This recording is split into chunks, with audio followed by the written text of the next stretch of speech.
স্পেনের হাসিতে আর্জেন্টিনার কান্নায় শেষ হলো বিশ্বকাপ ফুটবল, শেষ হলো আমাদের আনন্দযজ্ঞ। এই ৩৯ দিন বিশ্বকাপের কি প্রবল আনন্দই না আমরা করেছি। ফুটবল নিয়ে আমাদের সে কি উচ্ছ্বাস, সে কি উন্মাদনা, সে কি রোমাঞ্চ। আমি আপনাদের কাছে এই ভিডিওতে একটা কৃতজ্ঞতা জানিয়ে রাখতে চাই যে এই পুরোটা সময় জুড়ে নট আউট নোমানের সঙ্গে আপনারা যেভাবে ছিলেন, যেভাবে সমর্থন জানিয়েছেন, যেভাবে পাশে দাঁড়িয়েছেন, সেইটা আসলে আমাদের জন্য নিঃসন্দেহে অনেক অনেক অনেক বড় একটা আনন্দের জায়গা। অবশ্যই আপনার সঙ্গে আমার ওপিনিয়ন সবসময় মিলবে না।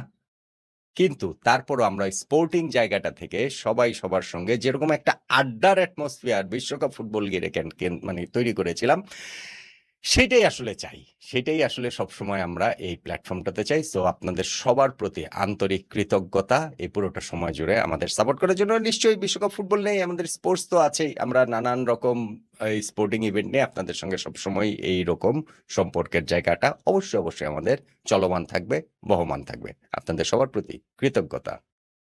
এই আলোচনাটা বিশ্বকাপ ফুটবলের সেরা একাদশ নিয়ে।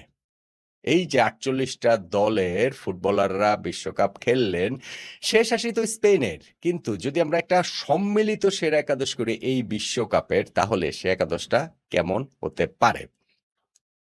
অনেকগুলো জায়গায় এইখানেও ডিবেট থাকবে। অনেকগুলো জায়গায় এইখানেও আপনি আমাকে কাঠগড়ায় দাঁড় করাতে পারেন। কোনো অসুবিধার জায়গা নেই। আপনার মতামত আমার মতামত আলাদা হতেই পারে। কিন্তু ওইটাকে আমরা একটা স্পোর্টিং স্পিরিটের জায়গায় রেখে সেই তর্ক-বিতর্কটা যদি চালাতে পারি, তর্ক-বিতর্ক করতে আমার সবসময় খুব ভাল লাগে। সো সেটা যদি আমরা করি তাহলে সেইটা বরং আমাদের এই জায়গাটাকে আরো অনেক বেশি প্রাণবন্ত করবে। বিশ্বকাপের সেরা ১১ জন ফুটবলার নট আউট নোমানের দৃষ্টিতে বেস্ট 11 সেটা আমি করছি। আমার সঙ্গে আপনার মিলবে, অনেকখানি তো মিলবে, অবশ্যই মিলবে। পুরোটা হয়তো মিলবে না। কোথায় মিলছে না, কোথায় মিলছে আপনার সেরা একাদশের সঙ্গে আমার সেরা একাদশ। চলুন একটু দেখে নেই। গোলকিপার সেরা গোলরক্ষকের পুরস্কার জিতেছেন স্পেনের উনাই সিমন। কিন্তু আমার বিশ্বকাপের সেরা একাদশের গোলকিপার কাবো ভের্দের ভোজিনিয়া। এই ভোজিনিয়ার নাম বিশ্বকাপ শুরু হওয়ার আগে আমরা আসলে কেউই সেভাবে জানতাম না। জানার কোনো কারণে নেই। ৪০ বছর বয়সী একজন গোলকিপার কাবো ভের্দেতে খেলেন, তো তাকে আলাদা করে কেন চিনতে হবে, জানতে হবে। কিন্তু প্রথম ম্যাচটাতেই তিনি যেইভাবে স্পেনের বিপক্ষে প্রাচীর হয়ে দাঁড়িয়েছিলেন, চীনের প্রাচীর, কাবো ভের্দের প্রাচীর হয়ে দাঁড়িয়েছেন, সেই তিনি নিজেকে চেনালেন। তারপরে সেই তার মানবিক স্টোরি, তার মাকে বিশ্বকাপে খেলা দেখতে নিয়ে আসতে পারছেন না, তারপরের ম্যাচটাতে আসলেন এবং সেটা যে শুধুমাত্র একটা মানবিক স্টোরি না, আসলে যে তার ওই সামর্থ্যের জায়গাটাও রয়েছে আমরা বিশ্বকাপে দেখেছি। এমনকি যেই ম্যাচটাতে আর্জেন্টিনার কাছে হেরে কাবো ভের্দে বিদায় হয়ে গেল রাউন্ড অফ 32-তে, ৩টা গোল তিনি খেয়েছেন বটে, কিন্তু কতগুলো সেভ করেছেন। উনাই সিমনকে আমি রাখছি না এই কারণে, অবশ্যই পুরো বিশ্বকাপে একটা মাত্র গোল কনসিড করেছেন, গোল্ডেন গ্লাভস জিতেছেন সেরা গোল, তাকে তো রাখাই যেত। কিন্তু আমি তাকে রাখছি না, কেননা তাকে অত বড় পরীক্ষা দিতে হয়নি যত বড় পরীক্ষা ভোজিনিয়াকে দিতে হয়েছে। সেই কারণে আমার সেরা একাদশের গোলকিপার কাবো ভের্দের ভোজিনিয়া। রাইট ব্যাক স্পেনের পেদ্রো পোর্রো, যিনি বিশ্বকাপের প্রথম দিকে স্পেনের মূল একাদশেই ছিলেন না। গ্রুপ পর্বের ৩টা ম্যাচের মধ্যে ২টা ম্যাচে তো তাকে একাদশেই রাখা হয়নি, কিন্তু পরবর্তীতে তিনি এই স্পেন টিমটার এই ডিফেন্সিভ অর্গানাইজেশন বলেন, অ্যাটাকে যে তাদের হেল্প করার জায়গাটা বলেন, অবিচ্ছেদ্য অংশ হয়ে গিয়েছিলেন। পুরো ওয়ার্ল্ড কাপে স্পেন মাত্র একটা গোল কনসিড করেছে ৮ ম্যাচ খেলে। এটা একটা অবিশ্বাস্য স্ট্যাট এবং সেইখানটাতে এই ডিফেন্সের তো ওই রোলটা খুবই গুরুত্বপূর্ণ। পেদ্রো পোরো ২টা গোলও একই সঙ্গে করেছেন তিনি রাউন্ড অফ 32-তে অস্ট্রিয়ার বিপক্ষে এবং সেমিফাইনালে ফ্রান্সের বিপক্ষে। লামিন ইয়ামালের সঙ্গে তার পার্টনারশিপটা আমরা দেখেছি। পেদ্রো পোরোকে আমি রাইট ব্যাকে রাখছি, যেইখানটাতে মরক্কোর আশরাফ হাকিমির বিবেচনা ছিল, কিন্তু পেদ্রো পোরোকে আসলে রাখতেই হবে। লেফট ব্যাক স্পেনের আরেকজন মার্ক কুকুরেয়া, লম্বা চুলের কুকুরিয়া, চুলের কারণেই তো তিনি দৃষ্টি কাড়েন সবার প্রথমত। কিন্তু এইবারের বিশ্বকাপে যে ফুটবলটা খেলেছেন সেটাও অ্যামেজিং। পেদ্রো পোরোর মতোই ডিফেন্স বলেন, অ্যাটাক বলেন, সব জায়গাটাতে তাকে দেখা গিয়েছে এবং সেইখানটাতে স্পেনের ডিফেন্স যে ওয়ার্ল্ড কাপে ওই যে আমি বলছিলাম মাত্র একটা গোল কনসিড করেছে, তার রোলটা রয়েছে, অ্যাটাকের তার রোলটাও আসলে খুব গুরুত্বপূর্ণ ছিল। সো আমি আমার কাছে মনে হয়েছে যে লেফট ব্যাকে মার্কো কোরেয়া এটা রাখতেই হবে। সেন্ট্রাল ডিফেন্সে ২ জন। প্রথম জন পাউ কুবার্সি স্পেনের, যিনি সেরা উদীয়মান খেলোয়াড়ের পুরস্কারটা জিতেছেন। আমি একাদশটা 4-3-3 করছি আর কি। সো সেই হিসাবেই আমি 4 ডিফেন্ডারের মধ্যে 2 সেন্ট্রাল ডিফেন্ডার, একজন পাউ কুবার্সি, 19 বছর মাত্র বয়স, কিন্তু মানে কি ম্যাচুরিটি তিনি দেখিয়েছেন। ফাইনালেও তো গিয়ে ওই লাস্টে আর্জেন্টিনার সেনেসির ব্লকটা তিনি যেভাবে করলেন, পুরো টুর্নামেন্ট জুড়ে মোটামুটি হচ্ছে গিয়ে তা একটা ফুটও আসলে মানে রং ফুট তিনি ফেলেননি। বয়সের তুলনায় অনেক ম্যাচিউরড ফুটবল তিনি খেলেছেন, এবং যখন সত্যিকার অর্থে ম্যাচুরিটি আসবে আরো অনেক বেশি করে, লেটস সে নেক্সট ওয়ার্ল্ড কাপে, পাউ কুবার্সির খেলাতে সেই প্রতিশ্রুতি আছে বিশ্বসেরা সেন্ট্রাল ডিফেন্ডার হওয়ার। তাকে আমি বিশ্বকাপের সেরা একাদশে তো অবশ্যই রাখবো। আরেকজন সেন্ট্রাল ডিফেন্ডার, এখন দেখেন গোলকিপার উনাই সিমনকে স্পেনে রাখতে পারতাম, রাখলাম না, ওইখানে ভজিনিয়াকে রেখেছি। ডিফেন্সের 4 জনের মধ্যে লেফট ব্যাক, রাইট ব্যাক, এক সেন্ট্রাল ডিফেন্ডার, 3জনই স্পেনের। তো আরেকজনের ওই জায়গাটাতে কি এখানে ধরেন ফ্রান্সের দাউদ উপমাকানো, তাকে কি রাখা যায়, দাউদ উপমাকানোকে, কিংবা ধরেন আর্জেন্টিনার লিচান্দ্রো মার্টিনেজ অথবা ক্রিশ্চিয়ান রোমেরো, তারা যে খুব খারাপ খেলেছেন তা না পার্সোনাল লেভেল থেকে, যদিও তারা অনেক গোল লিগ করেছেন, আর্জেন্টিনা লিগ করেছে। আমি আসলে এই জায়গাটাতে আইমেরিক লাপোর্তের কাছে যাচ্ছি। মানে ব্যাক ফোর আমার পুরোটাই স্পেনের 4 জন। সিরিয়াসলি এই জায়গাটাতে আমার মনে হয়েছে যে না, রাখতে পারি।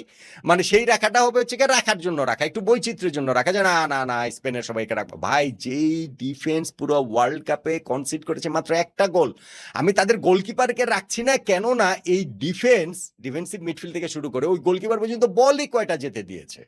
উনাই সিমনকে কতগুলো ওরকম আউটস্ট্যান্ডিং সেভ করতে হয়েছে। ফলে এই ডিফেন্স, অথবা ধরেন অন্যান্য দলে যদি থাকতো এরকম আউটস্ট্যান্ডিং পারফর্ম করেছেন কোনো ডিফেন্ডার, ভজিনিয়ার মতো গোলকিপিং যেটা বলছি, তাহলে আমি এখানে রাখতাম। কিন্তু আমার কাছে এটা আইমেরিক লাপোর্ট, যিনি হচ্ছে গিয়ে এই 2 সেন্টার ব্যাক পেয়ারে যিনি সিনিয়র, তো তাকে আমি এখানটাতে রাখছি। আমার কাছে এই 4 জন ডিফেন্ডারই ওয়ার্ল্ড কাপের সেরা একাদশে স্পেনেরই।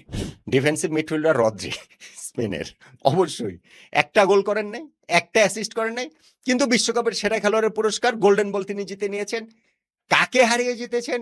লিওনেল মেসিকে, যিনি এই ওয়ার্ল্ড কাপে 8টা গোল করেছেন, 4টা অ্যাসিস্ট করেছেন, এবং 39 বছর বয়সে এসে এইরকম ইম্প্যাক্ট রেখেছেন।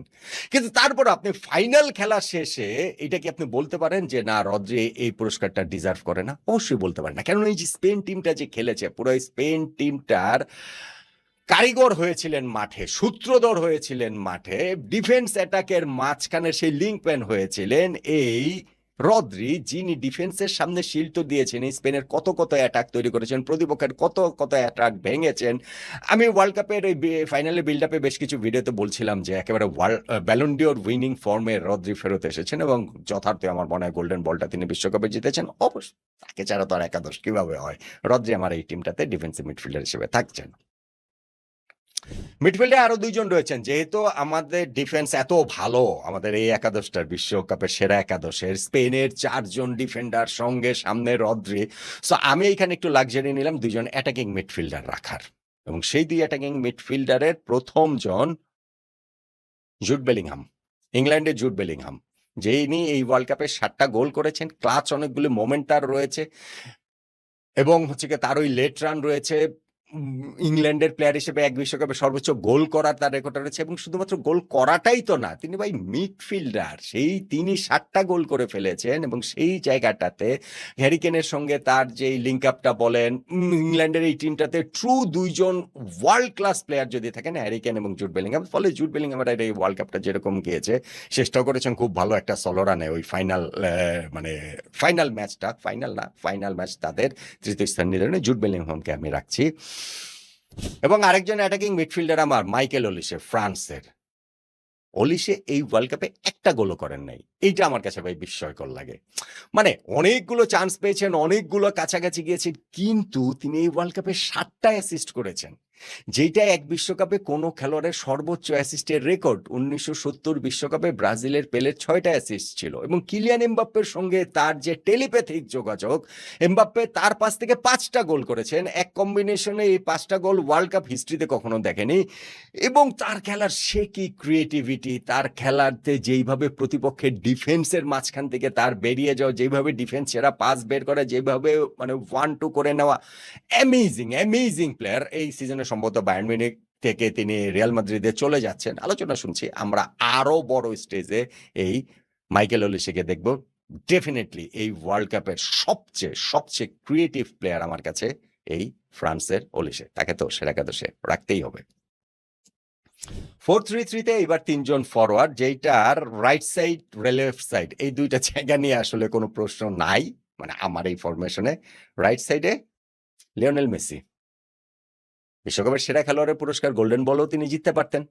ফাইনালটা তিনি ভীষণ রকম নিষ্প্রভ ছিলেন। আর্জেন্টিনা ভীষণ নেগেটিভ ফুটবল, এন্টি ফুটবল খেলেছে। কিন্তু স্টিল ৩৯ বছর বয়সে এসে তিনি যেই ফুটবলটা খেলেছেন, যেই ৮টা গোল করেছেন, যেই ৪টা অ্যাসিস্ট করেছেন, আর্জেন্টিনার স্বপ্নটা, আশাটা যেভাবে একা ক্যারি করেছেন, এটাকে অবিশ্বাস্য বললেও কম হয়। আমি আগেও বেশ কিছু ভিডিওতে বলেছি, ধরেন ফুটবলে তো শেষ বলে কিছু নাই। আমরা হয়তোবা ভবিষ্যতে লিওনেল মেসির চেয়েও হয়তোবা না, নিশ্চিতভাবে বড় ফুটবলার আমরা দেখব।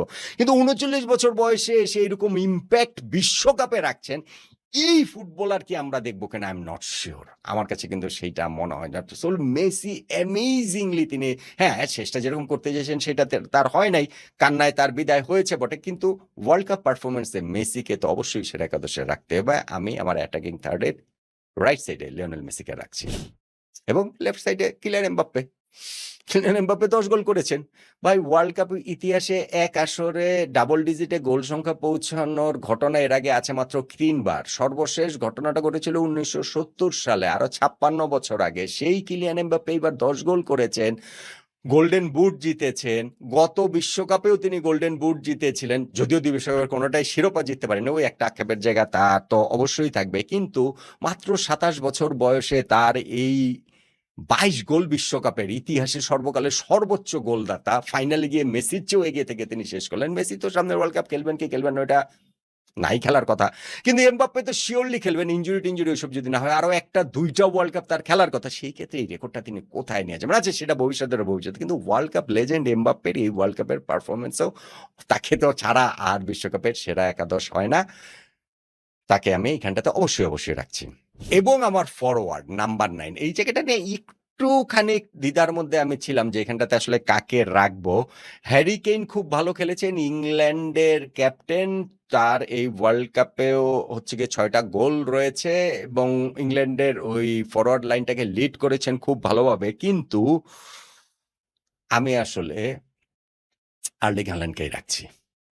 ৭টা গোল করেছেন বলে শুধু নয়, নকআউট পর্বে তার ইম্প্যাক্ট দেখেন।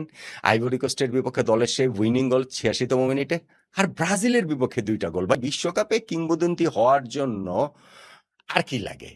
একেবারে কাল্ট হিরো হওয়ার জন্য আর কি লাগে? যেই নরওয়ে এর আগের বিশ্বকাপের ইতিহাসের সেরা পারফরম্যান্স এইবার তারা করেছে, তারা তাদেরকে এই কোয়ার্টার ফাইনাল পর্যন্ত তুলে নিয়েছেন এবং সেইখানটাতে আর্লিং হ্যালান্ড এই বিশ্বকাপেও আবার পুনঃপ্রতিষ্ঠা করেছেন যে বর্তমান সময়ে ওয়ার্ল্ড ফুটবলের সেরা নাম্বার 9 দের মধ্যে তাকে রাখতে হবে, যদি একেবারে সেরাতে আপনি নাও রাখেন। ফলে আর্লিং হ্যালান্ডকেই আমি এই জায়গাটাতে আমার সেরা একাদশে রাখছি, হ্যারি কেইনের চেয়ে একটুখানি এগিয়ে রেখে।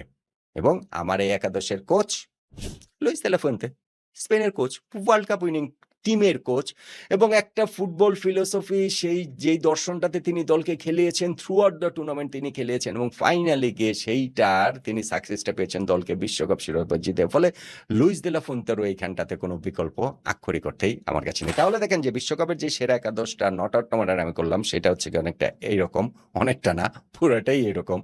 4-3-3 ফরমেশনে খেলাচ্ছি আমি, যেইখানটাতে গোলকিপার কাবো ভের্দের ভোজিনিয়া, সেন্ট্রাল ডিফেন্সে স্পেনের ২ জন পাউ কুবার্সি এবং আইমেরিক লাপোর্ত, রাইট ব্যাকে স্পেনের পেদ্রো পোরো, লেফট ব্যাকে স্পেনের মার্কো কোরেয়া, মিডফিল্ডার যে ৩ জন সেইখানে ডিফেন্সিভ মিডফিল্ডে স্পেনের রদ্রি, অ্যাটাকিং মিডফিল্ডার ২ জন ফ্রান্সের মাইকেল ওলিসে এবং ইংল্যান্ডের জুড বেলিংহাম, এবং ৩ ফরওয়ার্ডের মধ্যে রাইট সাইডে আর্জেন্টিনার লিওনেল মেসি, লেফট সাইডে ফ্রান্সের কিলিয়ান এমবাপ্পে এবং প্রপার ফরওয়ার্ড নাম্বার 9 নরওয়ের আর্লিং হ্যালান্ড।